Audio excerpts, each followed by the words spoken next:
What is character action? It's a subgenre so unknown that when you ask the question, what is the best character action game? People think you made a typo and meant to ask, what is the best character in action games? They normally respond with Kratos. I see that this topic hasn't been tackled in almost 8 years, so I want to take a crack at it. Not just to take a crack at it, but I want to actually get down to the nitty gritty and define what a character action game truly is. So the way we'll do that is by clearing up the confusion about what the name means. Character action. Let's break that down. What does character action mean? Character, action, player, expression. Character equals player, action equals expression. The way everyone plays games in this world has character in it. Regardless of how little, no one plays like you, and everyone has their own quirks and habits when they pick up a controller. Just like how there's players in this world who are extremely good with that one character in a fighting game, nobody plays Dante like Donguri. The game has allowed you a canvas to express your creativity. When you give someone a playable character who can perform a lot of actions, you begin to see the player express themselves. You're in control of the buttons you press, you are the reason for the score you get, you are the conqueror of the challenges you face. And some people aren't great at completing challenges or even looking impressive while doing it. You have B students, A students, and valedictorians. Maybe you might be an F student, but there's always room for improvement. This is why we have to build character through our actions.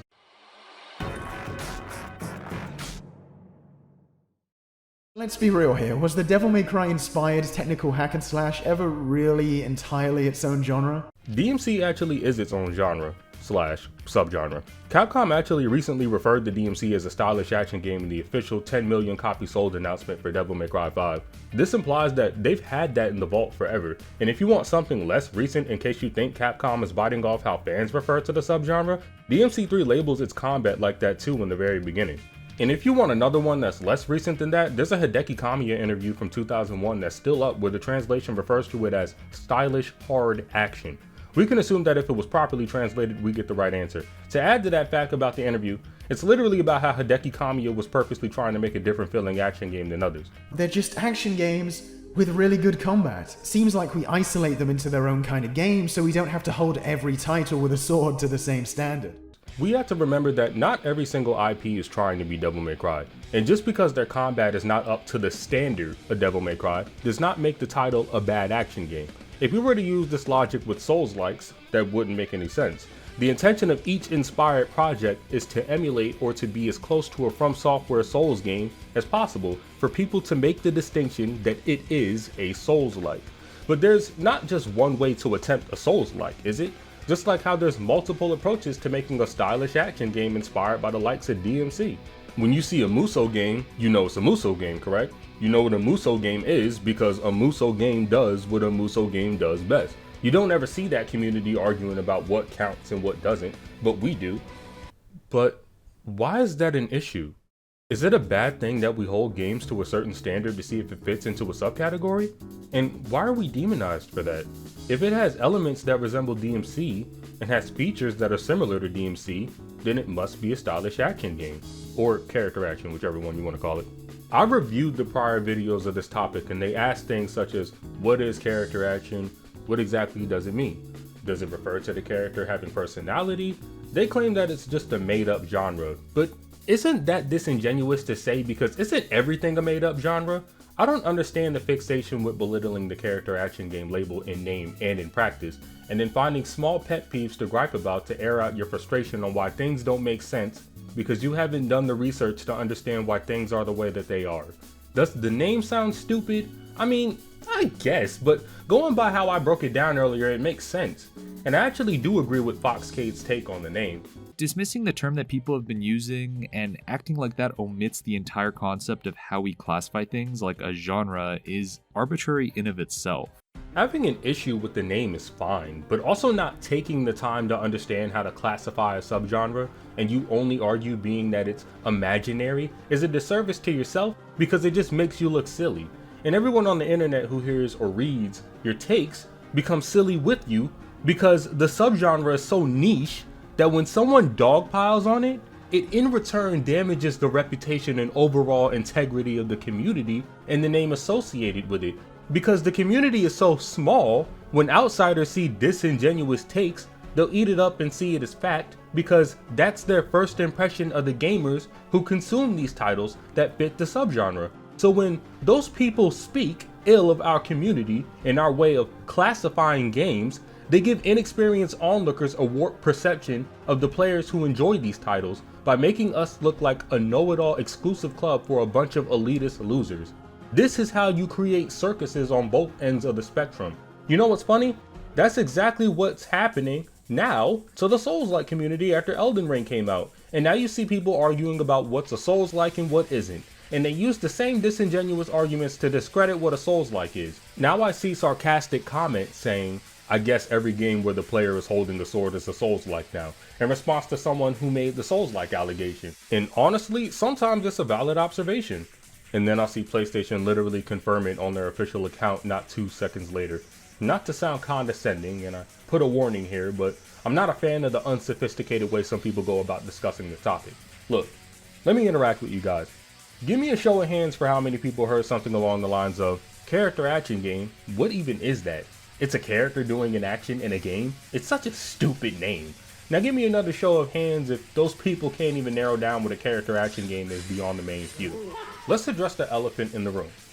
Are character action games an all-exclusive club? Honestly,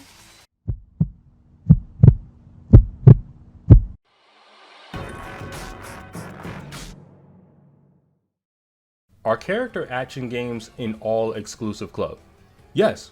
And I don't think there's any shame in admitting that.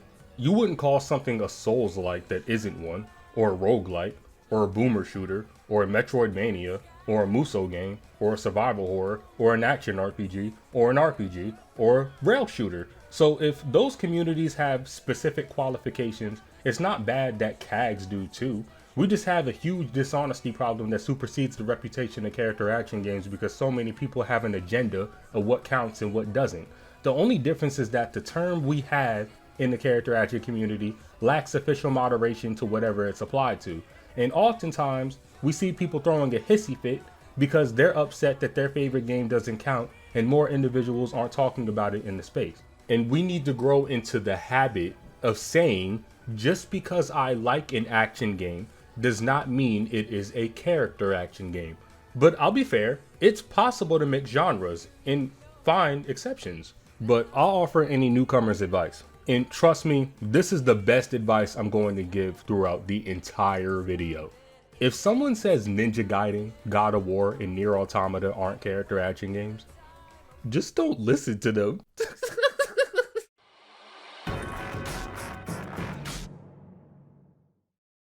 Why specifically character action? Technically, this subgenre is called stylish action because that's how Hideki Kamiya and Capcom have always referred to it.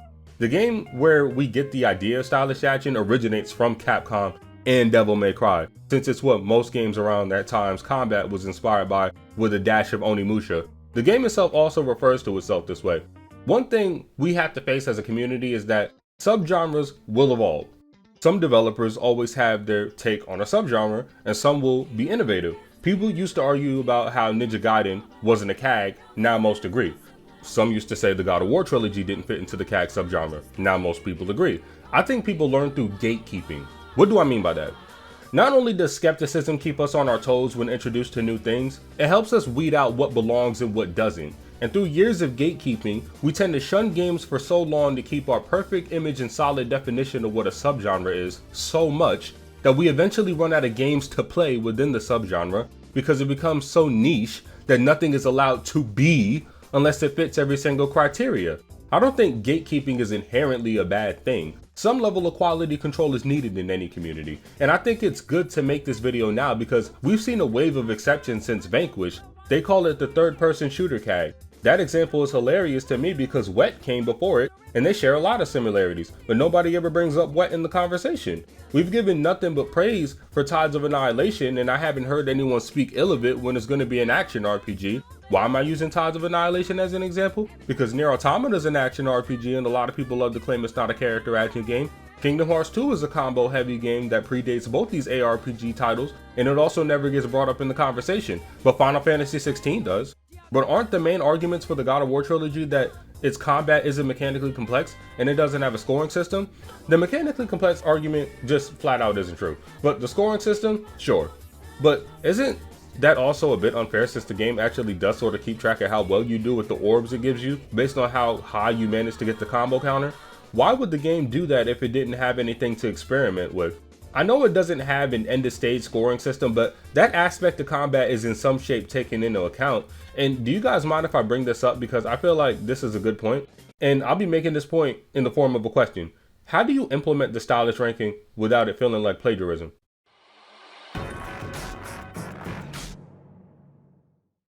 So let's use this section to talk about ranking systems by using examples from the grandfather and the auntie of the subgenre.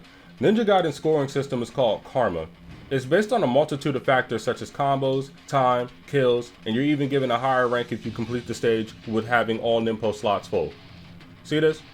After you beat the mission, it shows how much karma you've accumulated. Then depending on how well you did, they'll factor in clear time, kills, essence, Ninpo, and bonuses into the final karma score, which looks like this. The thing about Ninja Gaiden is that it doesn't actually factor in how many times you use Ninpo into the final score. It factors in how many Ninpo slots you have full by the end of the mission. If they're all full, you get full points for the Ninpo category. Don't ask me how much you get, I forgot. It's sort of like an old Sega beat 'em up. Let's use Spike Out for example. If there was anything close to the old DMC in Ninja Gaiden, it was this game. You see that number at the top left next to Linda's name? That's the overall score she accumulated. I feel like everything else you're looking at is self-explanatory, but nonetheless, I think you're getting the point about the scoring system issue people tend to bring up for their justification. Now on to Auntie. So I know this is a lot just by looking at it, so I'll explain. Let's get the obvious stuff out the way first. So Bayonetta factors in combo, time, and damage. And no items used. Much less than Ninja Gaiden, but that's actually not true. Look at the bottom right with me. This is a platinum award. Much like Ninja Gaiden with its Ninja Dog, Lesser Ninja, Great Ninja, Head Ninja, and Master Ninja, Bayonetta has Stone, Bronze, Silver, Gold, Platinum, and Pure Platinum. In order to earn Pure Platinum, you have to earn an outstanding score in each section of the level. And like how the end of mission scores you for combo, time, and damage, so does every single part of the mission, as you can see the various medals earned by the player. DMC is no different. Time, red orbs collected, damage, items used, and secret missions completed. The games I listed before share the same similarities. There's a lot of double standards in the community. I'm not trying to overcomplicate the definition by any means or trying to confuse anyone. I don't want anyone thinking I'm taking a stance here and trying to dictate what counts and what doesn't. But I will point out the lapses in logic. As a community, we've been doing this forever and the discourse still goes on, so I want to be the first to say it. I think we've grown out of the whole scoring system thing. Tides of Annihilation sort of proves this, because if all it took was Don Gurry posting a clip for everyone to find out that Nier Automata actually had depth to its combat, that's an issue.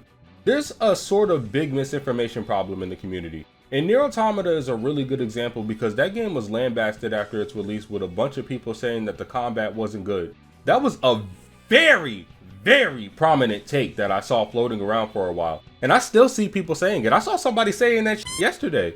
And I don't want to mince my words if there's an issue. If there's an issue, there's an issue. I've never been a fan of drama, but I'm a very outspoken person. And while I don't feel comfortable calling people out and putting this part in the video, I will, because sometimes I feel like somebody has to be the person to say it. There are people who will straight up lie to you after playing the game. This is the reason why I don't trust anyone's take on stuff. I don't even trust my own friends. Sometimes I'll learn not to trust myself in some instances. For example, I might have to correct a score on my tier list and I have no problem admitting my faults. People will tell me you can't do something in a game, then I'll boot it up with that in mind and find out that you can. And I think that's a healthy thing to do. I'm not doing it to be rebellious. I'm not doing it because I don't trust people. I'm aware that people make mistakes and know people well enough that sometimes they don't fact check stuff. I do it because I like making sure I'm not being lied to. I understand that I operate differently from other people when playing games, and I approach things in a manner that isn't familiar to others. So as an adult, I've grown out of that mindset that a lot of other people have. The sheep mentality affects us all sometimes though. As a kid, I didn't like the werehog sections in Sonic Unleashed, and I remember finding out later that many people didn't like them as well. They also said the combat wasn't great. Now, as an adult, I found the time to replay it, and the werehog sections are actually my favorite part of the game, and I like experimenting with the combat system. Then suddenly, people are posting combo mads 11 years later.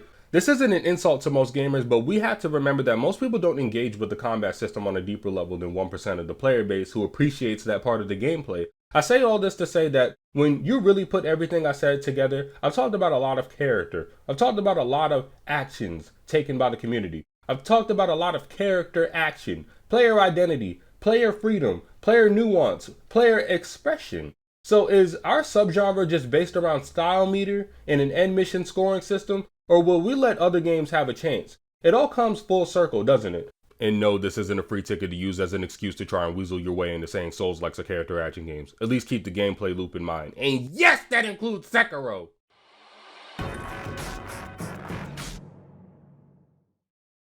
I wanted to take the time to thank anyone who stuck around. Not just for this end message, but in general. Even if you can't hear this, I don't want to get all mushy on you, but I'm not very social media friendly. I have many other hobbies and I'm not good at making a name for my work on those projects because I have a habit of not putting my foot out there or going the extra mile. But for this YouTube channel, I did, and I'm kind of proud of myself that I stuck to my goal for the year. So I'll be honest, I don't have huge goals, or I didn't make huge goals for the channel, I guess is what I should have said. I'm not begging or asking people to subscribe. That's up to you guys. I'm cool either way, but I had a super secret small goal, and that was to reach 10 subscribers by the end of the year. And we did it. So I just want to thank everyone who tunes in. I apologize for the lack of jokes in this one. I know I'm usually animated and scream a lot out of nowhere, but I really felt like I needed to get this point across for newcomers. Maybe offer them a different perspective as to how to classify these games, but with that, I'm off. Again, thank you. But before I leave, I'm doing a heartless and dreadful giveaway.